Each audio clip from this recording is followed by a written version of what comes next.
So this is going to be sort of a rant of something or other. It's very strange to look and see what's happening in the world today. We're going through this whole coronavirus thing where people are being encouraged to stay inside and maintain social distancing, wear a face mask when you do go out. Some people don't believe the face mask does anything. Some people are like, the face mask helps, but it's a small step in combination with other things. I just find it very weird and strange how people are so connected. The internet leaves people so connected, but as soon as you force people to stay home, that connection that the internet provides is not enough. As human beings, we need social contact. We need to talk to people. We need to be face to face. Look at the micro expressions on people's faces when you say something. Have disagreements, get into arguments, sometimes even get into fights. But the thing is, it's different when you're getting into a conflict or a fight with somebody when they're sitting across from you or even standing next to you than if you're doing it over the phone. Because, or through a messenger or anything like that, because the thing you can do when you're on the phone or on a messenger is obviously you can hang up the phone or stop responding to the messaging application you're using and close it. And then if you decide not to even pick up the phone when that person calls, you're pretty much done. You don't have to face the conflict and resolve it, or just, I suppose even when you're with somebody, you could have the choice of walking away. But for me, when I'm talking with somebody and I'm having a disagreement with them, it's just, it seems better because for me, I don't like to walk away, leave things unresolved.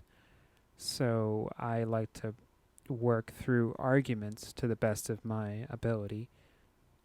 And with this whole social distancing thing, it's just really weird because I can talk with my family on the phone until I pretty much have no breath left, but that's not the same as being with your family, speaking to them, seeing how they are, being able to touch them. Oxytocin, which is, I consider the contact chemical is the way I think about it, because you mainly get it from touching another person, not not like touching them like, oh my goodness, we're gonna be, obviously when you're having some sort of sexual intercourse, oxytocin is released when you touch, that's true. But like even just, saying hi to an old acquaintance at work and like tapping them on the shoulder, it's, you get oxytocin from that. But you see, the thing is, in today's society, oxytocin is a chemical that takes time to build up. When women have children, a huge surge of oxytocin is actually released when they actually give birth, which is where the bond to the child comes from, because that huge surge is feeling. And oxytocin is not an addictive chemical in the human body. It's produced by the human body, but it's not addictive like some other ones are. Some other feel-good chemicals, I should say, are, there's endorphins, which you get for working out really hard. I actually enjoy those because it's actually kind of ridiculous. I'll go for a run in the morning, and halfway through the run, it is the worst thing in the world. I am just like, I really just want to turn around and just go home and go back to bed. And then as soon as I push through that little bit of difficulty, I feel amazing and I could run forever. And so normally in the morning I run about 2 miles. I run to this trailhead and back. It's, about 2 miles. So by the time I actually get back to my house, I feel amazing. And I'd say maybe an hour or two later, my legs are actually hurting, but that's because endorphins mask physical pain. That's their purpose. So you can get addicted to that. People who are spend most of their time in the gym are addicted to endorphins, pretty much, which in some contexts that's not a bad thing, because if you're going to be addicted to anything, being addicted to working out, I don't consider that to be a super bad thing. Now, I consider it to be a bad thing if you judge other people who don't work as hard as you in the gym. That I feel like it's starting to turn toxic if you're using the fact that you're addicted to working out to judge other people. You shouldn't really judge other people. You should only judge yourself and your insecurities and your problems to make yourself better. So the other thing is the other addictive chemical that humans have is dopamine, and a lot of society has dopamine addicting things, pretty much. And a dopamine addicting thing is video games, obviously. I am totally guilty of that one. Your cell phone, which I didn't believe when I first heard it, but then after I just thought about it in my life, I was like, oh yeah, that's right. Whenever I did get like a call or a text, I did get this little hit of, sort of this good feeling, I should say. Dopamine is the feeling you get. The only best way I can describe it is when you find something you're looking for. And basically, what a video game does is that it has a ton of cues that basically trigger the dopamine system all the time. Like, for example, I used to play World of Warcraft, and it's quite easy to see the dopamine addiction right there in that game, because when you first start playing the game, the first thing you do is go to an enemy. I don't know, when you first start off, it's an animal like a boar. And then I used to play a hunter, so you'd shoot an arrow at it, and then you would watch the bar go down, and you would see a number, and it's instant feedback. And then you would spend all your time trying to basically kill the boar, and then when you kill it, it drops something. So that's dopamine. You accomplished the mission of killing the boar. And of course, as you move on, it gets a little bit more complicated than just killing boars, but the main premise of the game is to just go around killing things. That's basically what World of Warcraft is. Like, I'm not even gonna pretend that it's something else. And that's the basic concept of dopamine. And with today's society, cell phones, YouTube, it doesn't really, there's not a whole lot that doesn't, not a whole lot of advertising that doesn't use some sort of dopamine enhancing thing. I kind of wish it wasn't like that, but I don't know if my opinion's really that much of valid, because I grew up with like computers. Computers really started rolling out like advanced computers, like where you could play games and stuff on them. When I was a kid, so I pretty much spent all my time on a computer, basically enhancing this dopamine system, which it's not good. I realize that it's not good. I was addicted to World of Warcraft for the longest time, where it was like I would do things. I literally went to work, and the only purpose of the job was to pay for World of Warcraft so I could play it more. That's kind of an addiction. I don't know if that's not a textbook thing of an addiction, but in my mind, that is an addiction. When the only purpose of your job is to pay for something outside of work, and you don't do any more at work than is absolutely necessary to get you the necessary funds to support your addiction. But then again, that could just be what most people do. Most people go to work to afford their house, their car. I do that now. That could be it. But see, the thing is with this whole coronavirus and the whole purpose of this that I was trying to make is that oxytocin is not like those other two chemicals in the human body.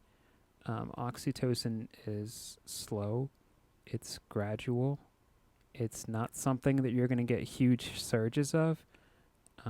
You might get a huge surge of it. That's a lie. Women get a huge surge of it when, after while they're going through pregnancy, they get it.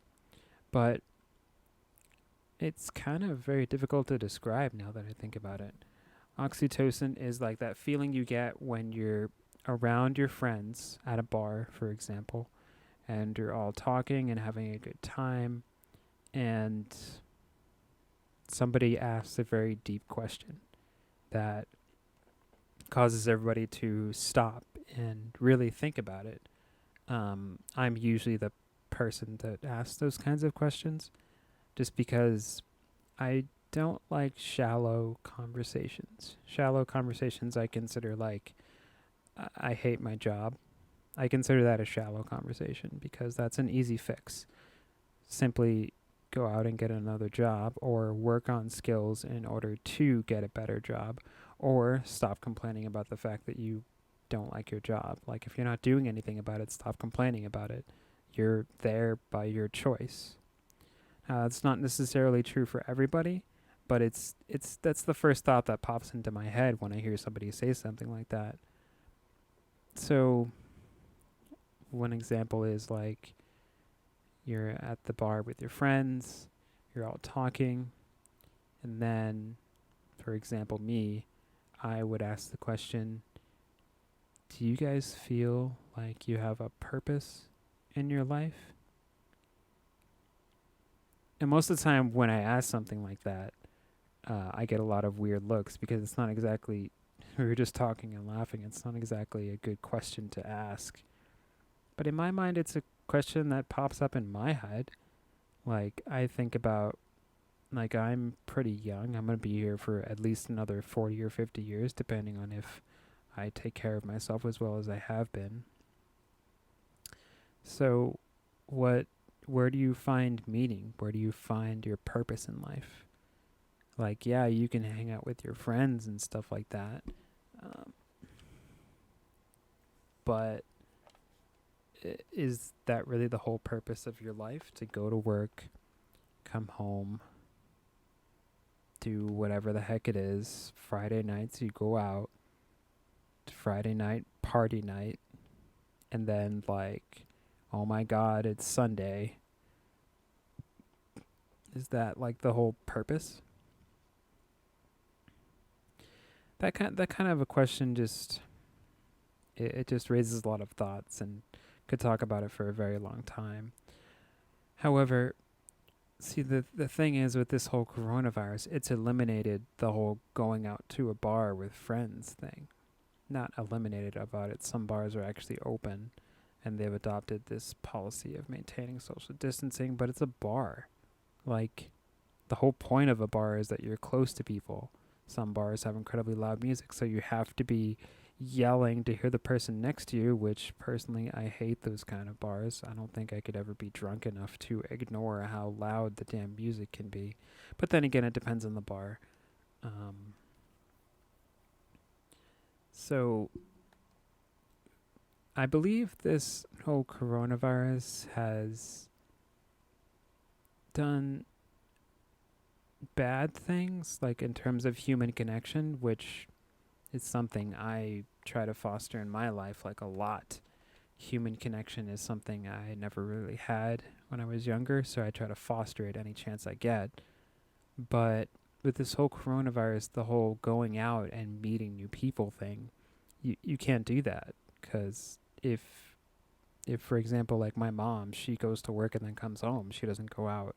Now, granted, she didn't go out too much before, but she did go out every once in a while to meet her friends for like a book club, or like go out to dinner with friends, things like that. But now she doesn't.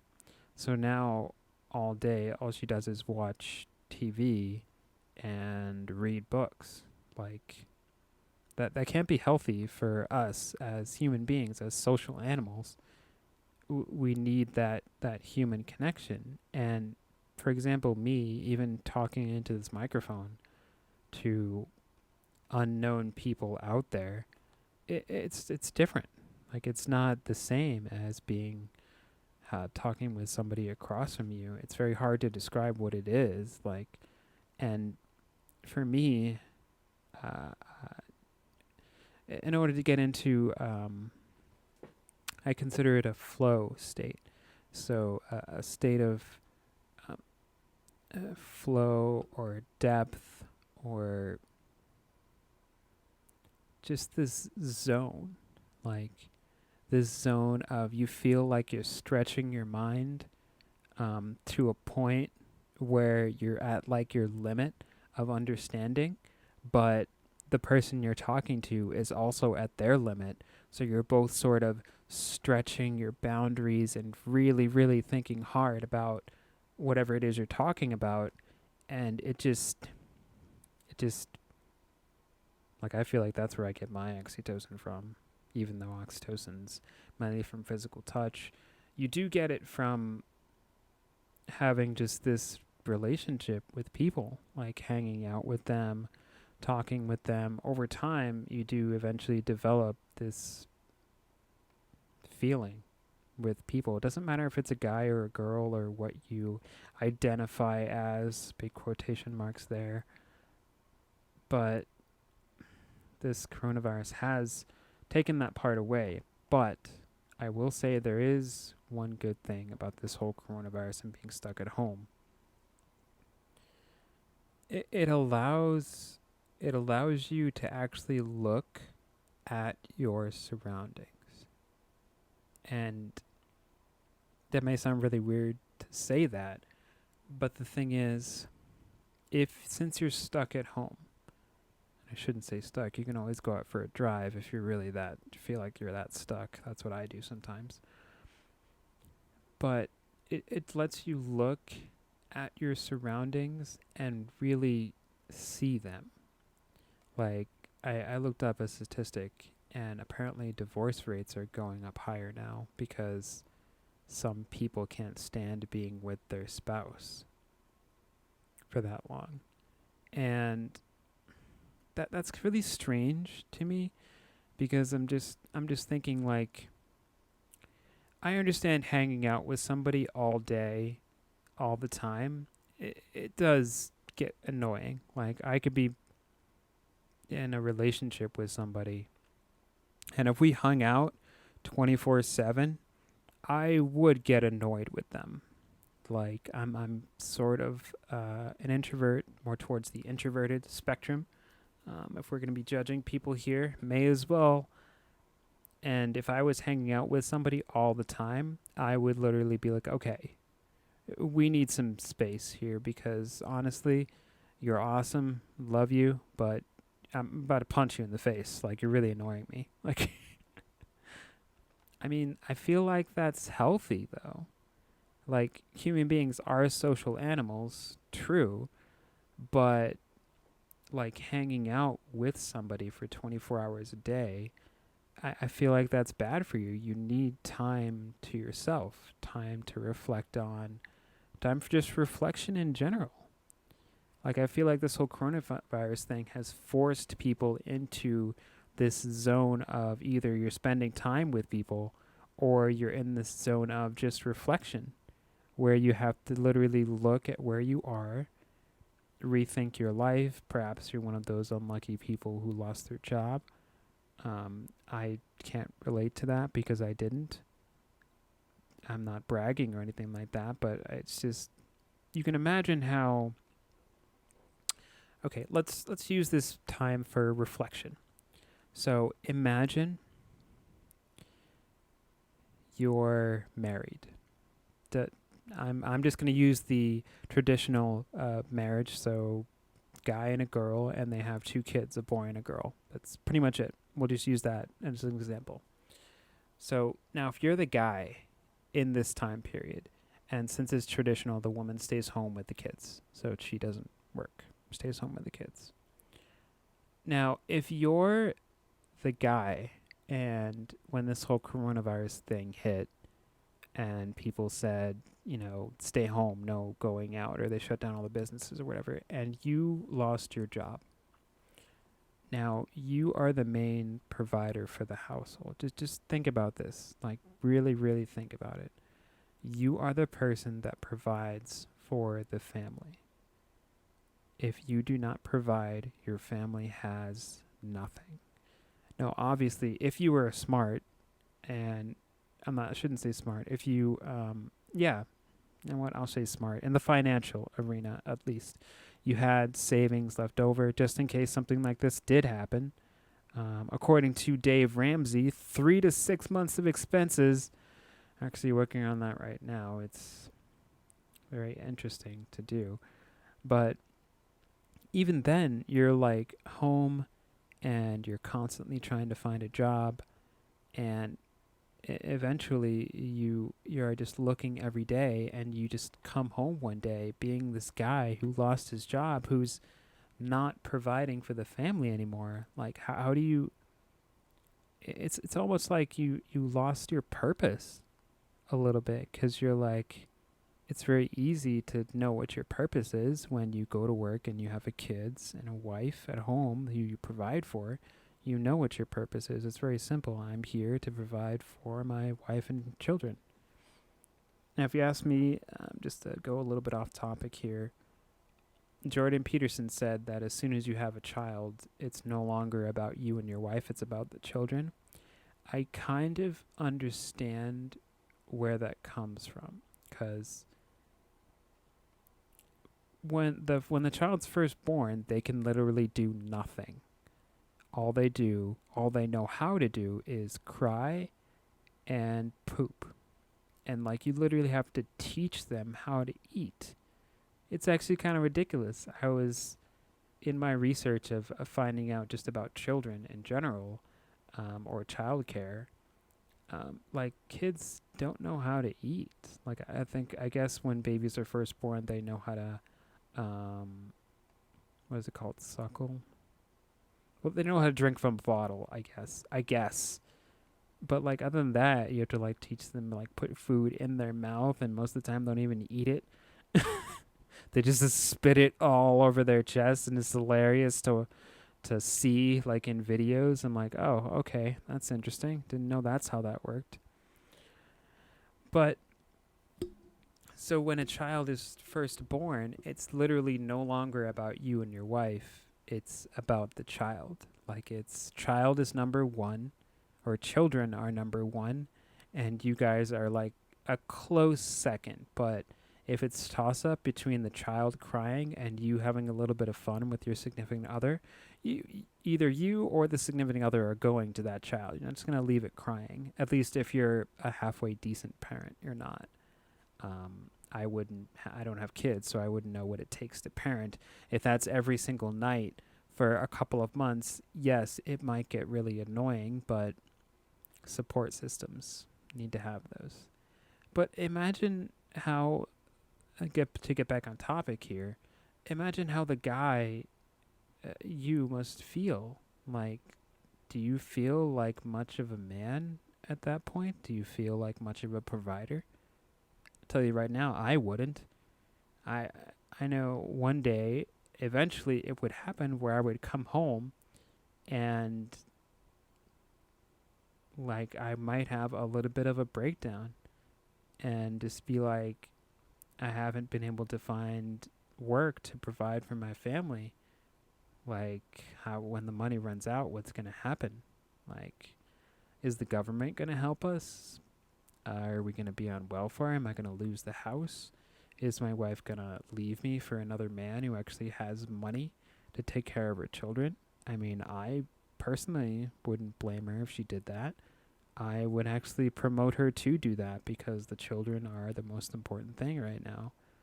And like, I can just imagine that going through a guy's head. And in today's society, since people are going through divorces and stuff, I can imagine that there's a lot of stress, and there should be stress.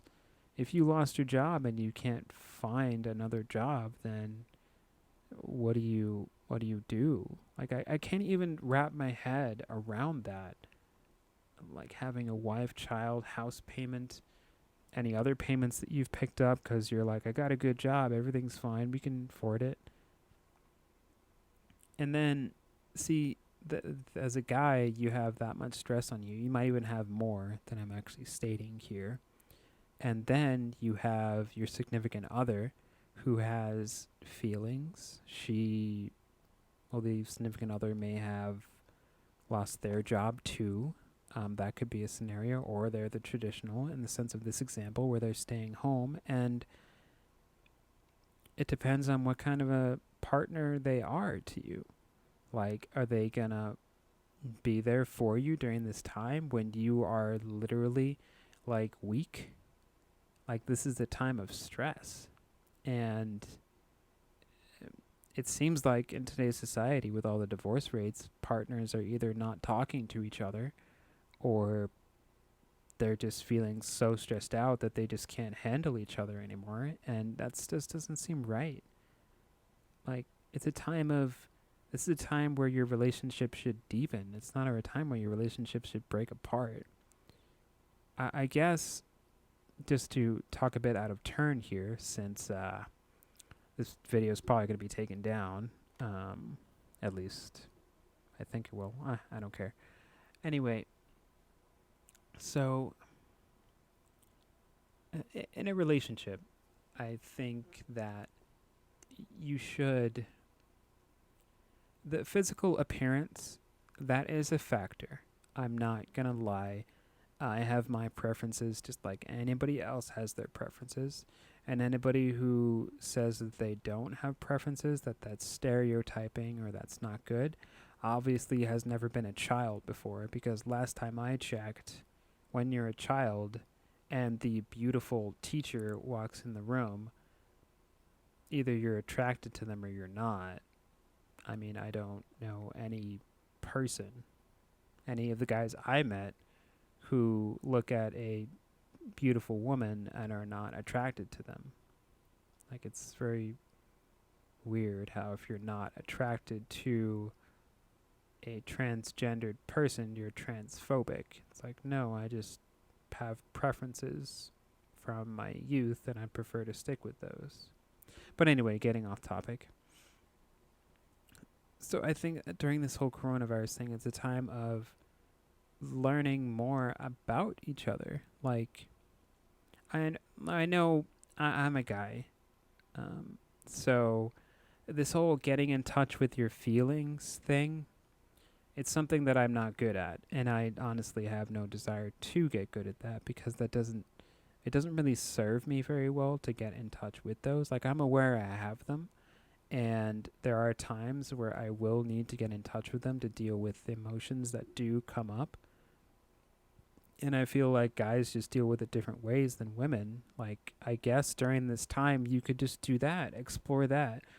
Tell, like in that traditional family, you could tell the girl or your wife or whatever that you don't feel like a man right now. Like, that's the most difficult thing any guy can say. Like, if I was telling that to my significant other, that's like all I could say. Like, and she might say, I don't understand what you mean, or could you explain? And I'd be like, I just can't explain it any more than that. I just don't feel like a man right now. I mean, I wouldn't feel that way because I'm not providing. I'm just sitting at a home like a piece of crap because I don't think you can go for interviews anywhere.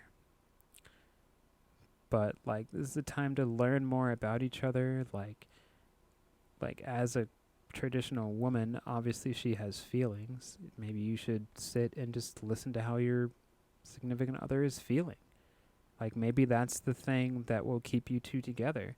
Just listening to how she's feeling and her just being there for you. Like, for me, if I'm ever feeling really bad, I don't really want to talk. I just want to have somebody there with me. Like, that's pretty much it. Like, there's no ifs, ands, or buts about it. Like, I don't really want to talk about my feelings. I prefer to work them through in my head, or maybe even go out for a drive and just to work through them in my head.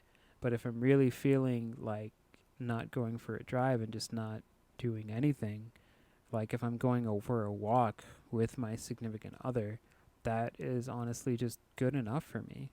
I don't have to talk about how I'm feeling because I just have a different way of dealing with it. So, so I hope you enjoyed this rant. It was just mainly about the coronavirus and certain. I feel like it's a time where critical thinking about this is really necessary. You can't just believe everything that's told to you. Like, I look at the news and they just keep saying how the death toll is going up with the coronavirus. And I'm just like, why don't you guys talk about how many people have recovered from the coronavirus? And why don't you talking about what demographic is specifically dying to the coronavirus? Like, they don't mention that. I mean, I have seen in the news where there are some young people who are in their 20s who die from the coronavirus, and that is scary. I'm, what, 31? Yeah, like 31, and I'm a little bit concerned about getting the coronavirus, but you know what? If it's my time, then it's my time. I can't just sit around and be afraid. That's just like being afraid to walk outside because you're afraid that a lion might freaking tackle you and tear your throat out. Who thinks about those kinds of things? You mitigate as much risk as you can and you move on. Like you have to move forward. If you're not moving forward, you're moving backwards. But anyway, I hope you enjoyed this rant. I just feel like I wanted to get something out there that people could listen to and maybe just think more critically about this whole coronavirus situation. Understand the bad things about it, but also understand the good things about it. Like, you can use this time to learn a new skill. Perhaps if you do have any funds stored up, you could take this time to just learn computer programming. Computers are probably going to be around for a while, unless a blackout happens, as Jordan Peterson says. If an EMP is set off in some stratosphere or something like that, then all the technology will stop working, which that is a hilarious one to think about if you really want to worry yourself. But anyway, thank you for listening to my little rant, and I hope you guys honestly be well. Goodbye.